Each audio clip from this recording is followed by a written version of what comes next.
Hey,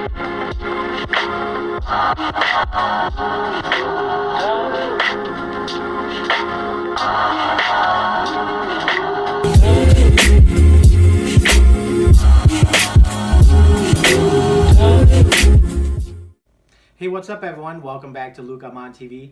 So today I'm going to be doing a video for my top 10 favorite Xbox 360 games. And when I say favorite games, I'm not necessarily saying these are the best games available for the system. But rather, when I say favorite games, I'm really just talking about the games that I really played and enjoyed the most. And these are the games I'm typically going to recommend when we talk about Xbox 360.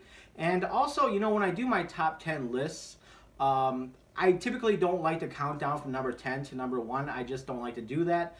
Really just because what could be my number 1 today may be my number 3 tomorrow and vice versa. So I just don't like to do that. So really what I like to do is just give you my top 10 favorites and then talk about each of them. So let's get started. Alright, so the first game we're going to talk about here is actually the very first game that I played on the Xbox 360, and it is Virtua Tennis 3. The first time I actually played this game was at a Game Crazy store. I don't know how many of you remember Game Crazy. It was very similar to GameStop, although it was very closely affiliated with Hollywood Video. So a lot of times, if there was a Hollywood Video store, like Game Crazy would be like right next door. They're always seem to be connected. And anyway, I always liked Game Crazy. I always thought it felt more like an actual game store than GameStop. And unfortunately, when Hollywood Video closed their doors, then so did Game Crazy. And I remember talking to people back in the day and asking, you know, people that worked there, you know, do you think Game Crazy will eventually go their own way and come back and build their own stores? And they thought that it would. They thought that it would happen, but it never did, unfortunately. But anyway, I remember walking into the Game Crazy store one day, and they had a Xbox 360 set up on the counter with like a small television. It was like a 13-inch television. And I just kind of grabbed the controller and just started playing it. And, you know, I've always been a fan of Sega's Virtua Tennis. I really love Virtua Tennis on the Sega Dreamcast. And I played the original Virtua Tennis and Sega Tennis 2K2. And I enjoyed both those games. I always thought they had great graphics and really addictive gameplay. You know, just overall great game. And I'm not a big fan of tennis, but, you know, obviously I thought this was, you know, a great game, you know, Virtua Tennis, the whole series. I know it had been ported to PS2 as well. But anyway, it had been a little while since they had released the game. So I played the game and I really enjoyed it. I must have sat there for like at least a good half hour playing the game. And throughout the midst of playing it, I also kind of fell in love with the Xbox 360 controller. I thought it felt extremely comfortable to hold in my hands and stuff. And, you know, I've always been a late adopter in buying new video game consoles. I kind of held on to my PS2 and original Xbox as long as I could before I made the jump to Xbox 360. So I didn't buy a Xbox 360 for a while, but I just remember playing this game and really enjoying it.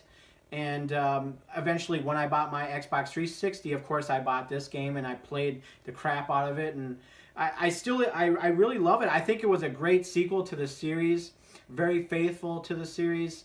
And I just logged so many hours playing it and I love it. And it's definitely one of my favorite Xbox 360 games.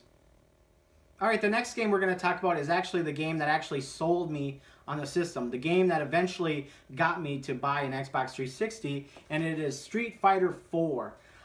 Once again, I remember going to a Game Crazy store and they had the game set up. And once again, I grabbed the controller and I started playing it. And yeah, I fell in love with the game, man. I really did. I thought it was just incredible. I've always been a big fan of Street Fighter. Although I got to be honest, I wasn't a huge fan of like Street Fighter 2.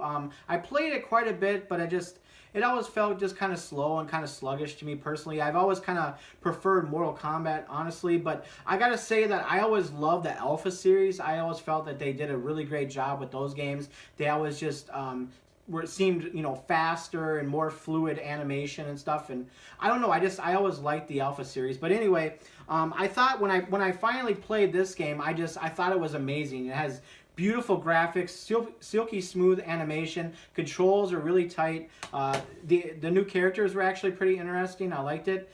And even though I love the Xbox 360 controller, I decided to go out and I bought the official Street Fighter 4 6-button controller.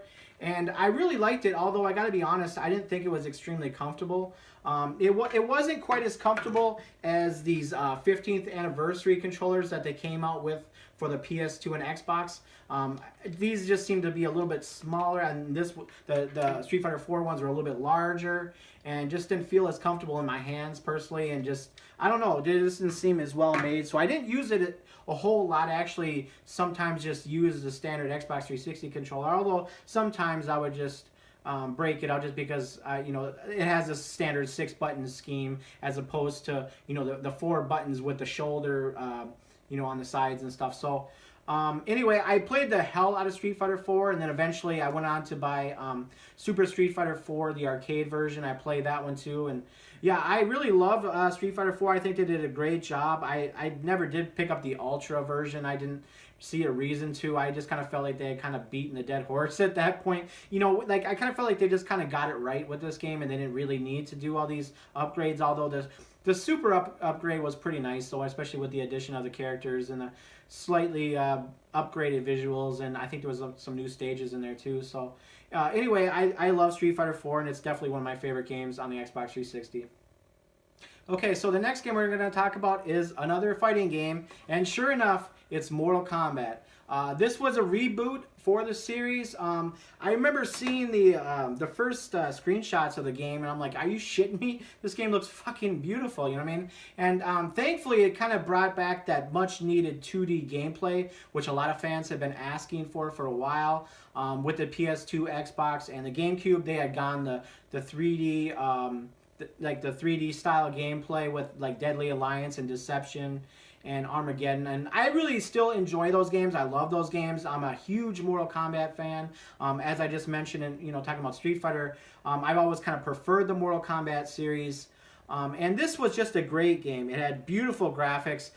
The X-ray was a great feature to the game. How you could just grab somebody and you could like snap their neck or hit them or kick them in the back and stuff, and you could see through the character and see like their bones break and stuff. That was awesome, man.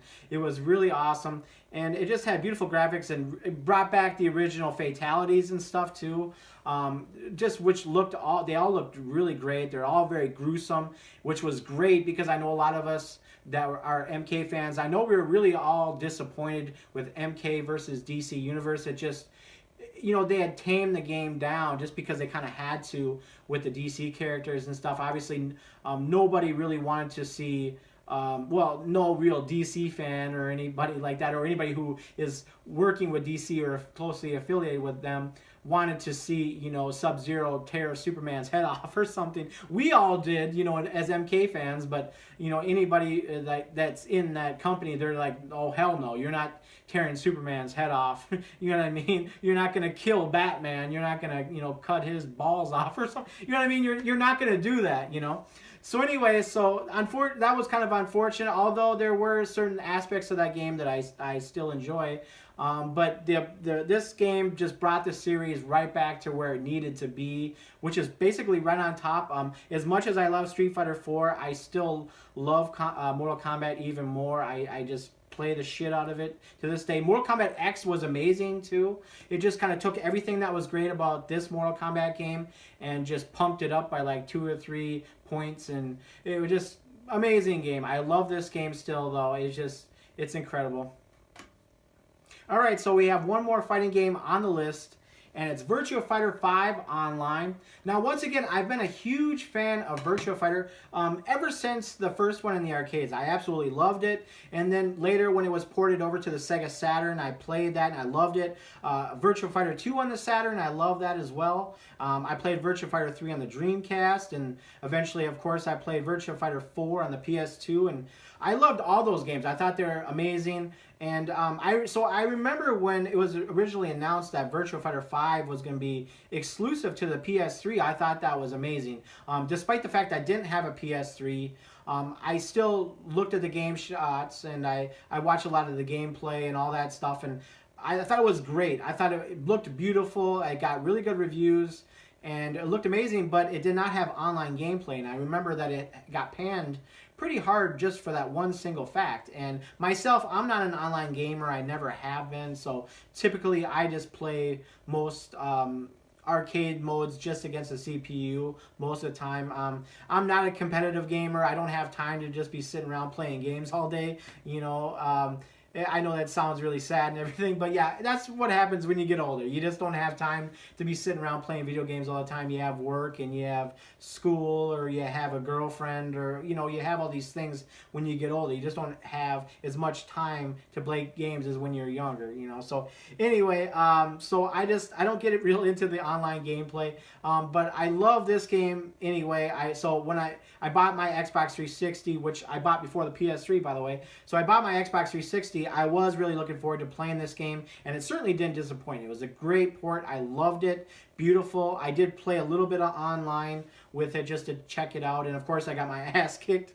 But anyway, I love Virtua Fighter. I love this game, and it's just definitely one of my favorite fighting games on the Xbox 360.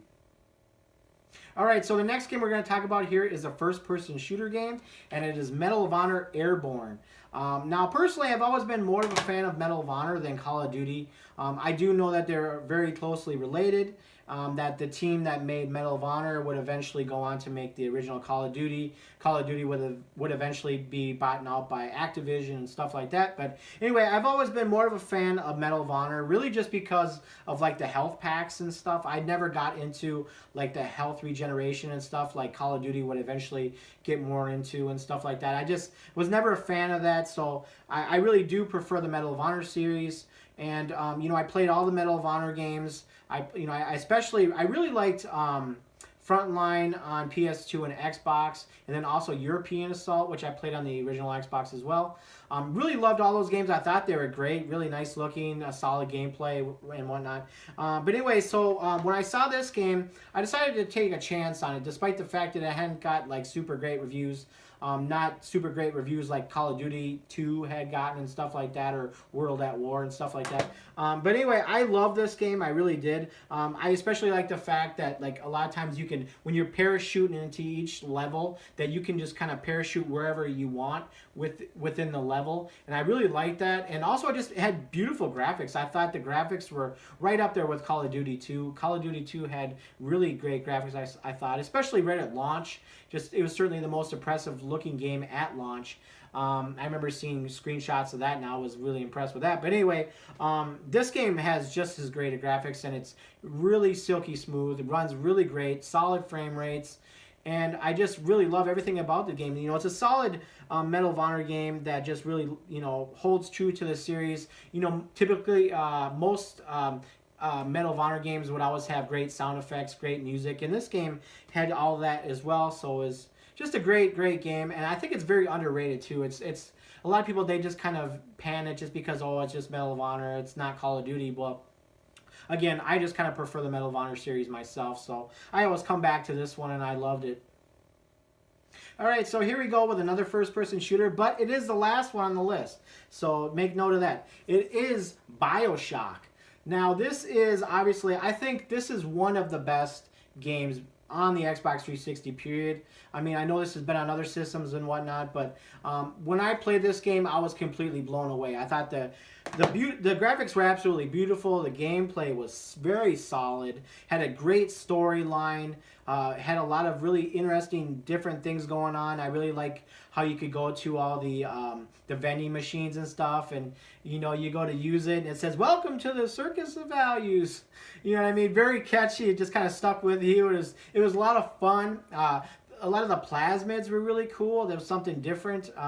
Really liked that. It really kept the game interesting. Like once you get used to a certain thing, all of a sudden you gain a new plasmid or some type of new thing in the game, and it kind of really kept it new. Although I gotta say, about halfway through the game, I thought it did get kind of repetitive at times, because I kind of felt like he kept fighting the same enemies over and over, like they call those splicers, as they call them, like they're crawling on the ceiling and stuff. And it was really cool though. I mean, don't get me wrong, but it did get kind of repetitive. But anyway, the game is incredible, beautiful graphics, and it's just very immersive too. You just felt like you're really a part of this world in Rapture. Just extremely engaging, and just kept me going throughout the whole game until finally you get to the end. And it's actually really sad because it's like, damn, it's like I want to keep playing. And thankfully they did make a sequel. They made Bioshock 2. which was made by a slightly different company. But it was great as well. I really enjoyed Bioshock 2, and I just recently started playing Bioshock Infinite too. If you could see one of the videos I just made recently, I was playing it on the PS3 with my PlayStation VR headset, which was kind of different. I was just trying to show off something new and interesting. But anyway, I thought that's a really good game too, and I plan to play more of it. I haven't had a whole lot of time lately to play a lot of video games. I've been really busy with work and stuff. But anyway, I love Bioshock, and like I said, it's not only is it one of my favorites, but I do think it's probably one of the best games on the system, and it's definitely a game that I can come back to time after time and enjoy it every single time. All right, so now we're going to talk about a couple of third-person shooter games. And the first one here is Dead Space. I remember this game got amazing reviews upon release, so I was really excited to check it out. And sure enough, I was not disappointed. Right when I started playing this game, I kind of immediately got sucked into this world, much like I did with Rapture in Bioshock. The atmosphere in this game is absolutely just bone-chilling.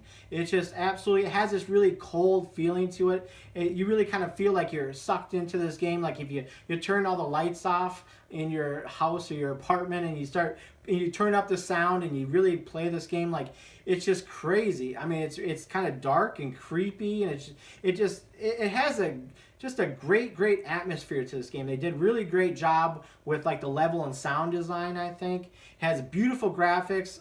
It looks and plays very similar to Resident Evil 4, although I kind of felt like they just improved upon it in every way, and they really nailed the controls too, because it has like kind of standard first-person shooter controls, so everything controls extremely well.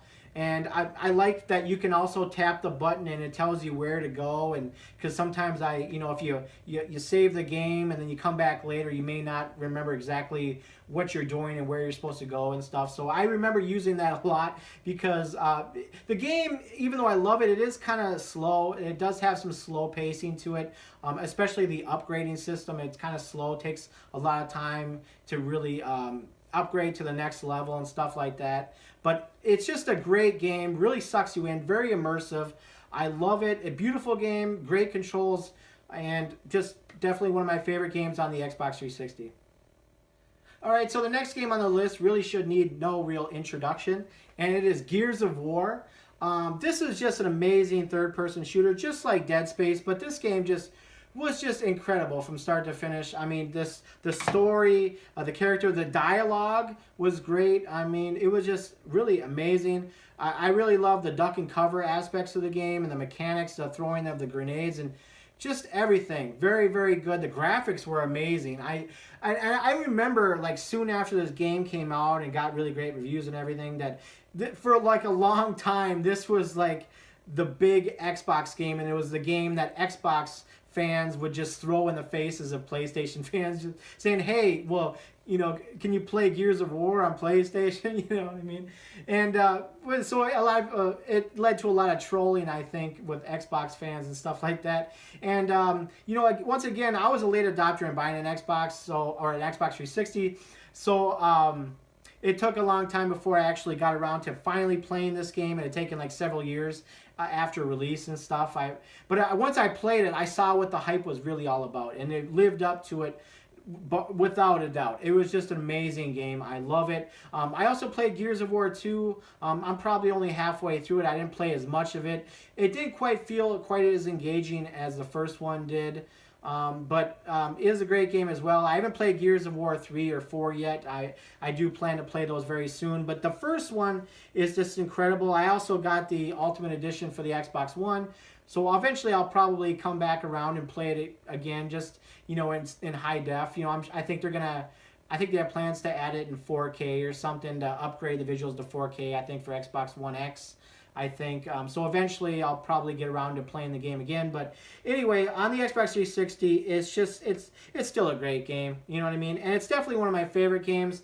I played it. I couldn't stop playing it. That was another thing, is that it was hard to put the controller down. You know, I only get so many hours a night really to be playing video games after I get off work. I really, maybe 3 hours, 4 hours tops, so I really get that I really have to play games before I really need to turn the TV off and go to sleep or something like that. So it's hard to put down the controller when you're really playing a great game and you can't wait to, you know, get to the next part, and then eventually you get to the next part and it's like, ah, shit. It's like, I don't want to stop. And then you know, eventually you have to, you know, force yourself to stop. But it's really hard when you have a great game like this. But anyway, yeah, I love Gears of War. Definitely one of my favorite games, and probably one of the best third-person shooter games of all time. All right, so the next game on the list is a racing game, and it's the only racing game on the list. It's Sega Rally Revo. I really love Sega Rally. I always have. I always loved playing Sega Rally on the Saturn. I played the absolute shit of that game. I absolutely loved it. And I also even played Sega Rally on the Dreamcast, although it wasn't nearly as good or anything like that. So it had been quite a while before we had seen a Sega Rally game. We had seen a lot of rally games come and go on the original Xbox and on the PS2 and stuff like that. There were some great games in there like Rally Sport Challenge and stuff like that, but I always longed for a really good Sega Rally game. So when they finally released this game, I was really happy, and I played it and I loved it, man. It has beautiful graphics, really challenging stages and stuff. The CPU was also very challenging. I felt like it didn't have like that unfortunate rubber band AI like some games, like a lot of racing games have, or something like that. I always felt it was very challenging. I'm not sure if there was an online aspect to this game or not. I don't remember that. I do know there was like I think it was called Sega Online Arcade or Sega Rally Online or Sega Rally Arcade. That it was on Xbox 360 for a while. It was pretty much a port of this game, but it was just kind of, it was like a smaller version of it, and it was just playable online. It was like a whole other type of thing, but I never did get around to playing that, but it was based upon this game. And so this game is like the full release of this game. And again, I don't know if there's online on this game. I've never got into that at all. But anyway, as a racing game itself, I loved it, and it's very faithful to the Sega Rally series. I love it, and it's definitely one of my favorite racing games on the Xbox 360. All right, last but not least, we have one more game on the list, but it's a good one, and it's Raiden IV. I was really happy when they announced that they were bringing this over to the Xbox 360 because I've always been a really big fan of the Raiden series. I actually own all the big title games for Raiden. I have the Raiden Project for PS1, which was a compilation of 2 games, which were arcade ports of Raiden 1 and 2. And they were both very faithful arcade ports, so I thought that this is a really great game to have. Also, I have Raiden 3 for the PS2. This was a really great exclusive for PS2 back in the day. The original Xbox didn't have any real spaceship shooter or shmup games available for that system. GameCube didn't really have much either. They had Ikaruga, but that was about it. Ikaruga had already been on the Dreamcast, so I think for anybody that really wanted to play that game, probably already had. So I thought that this game was a really good exclusive on the PS2, and it's a great game. And once again, I've always been a fan of the Raiden series, so again, really nice to have. Also, I have Raiden Fighters Aces for the Xbox 360. This is a compilation of 3 games, which is Raiden Fighters 1, 2, and 3, or often called Jet. Really great compilation to have, and definitely kind of hard to find too, so if you come across it, I definitely recommend picking it up. And I also have Raiden 4 Overkill for Xbox 360 and PS3. That's a downloadable standalone title. It is pretty much Raiden 4, but it has a few added things to it, and it does go on sale pretty often. So if you just want to play Raiden 4, you can probably just go ahead and look for Overkill. You might be able to find a good deal or a sale online, on the Xbox Live Store or the PSN Store or something like that. But myself, I just like to have the physical title, and I played the shit out of this game when it first came out, so I definitely like having this game. Also, it came with an extra CD which has soundtrack music on it, so that's really nice to have as well. And also recently I just picked up Raiden 5, the director's cut for PS4. I don't know if you can see that, but it's actually still sealed. I haven't got time to play it yet, but I'm hoping to get to that one very soon. But anyway, so this has been my video for my top 10 favorite Xbox 360 games. If you have enjoyed watching this video, please make sure to like, comment, or subscribe, and I'll see you next time.